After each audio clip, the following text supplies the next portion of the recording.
First mover advantage in IT. mid-90s ఐటీలో మనకు advantage వచ్చింది.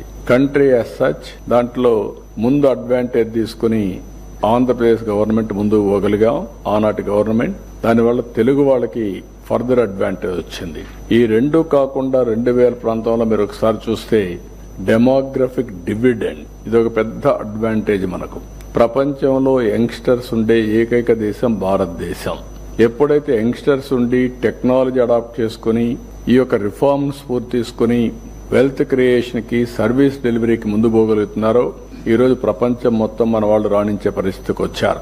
ఈ రోజు ప్రపంచంలో మీరు ఒకసారి చూస్తే హైయెస్ట్ పర్ క్యాపిటల్ ఇన్కమ్ ఎవరంటే ఇండియన్స్. అందులో 30-35% తెలుగు కమ్యూనిటీ.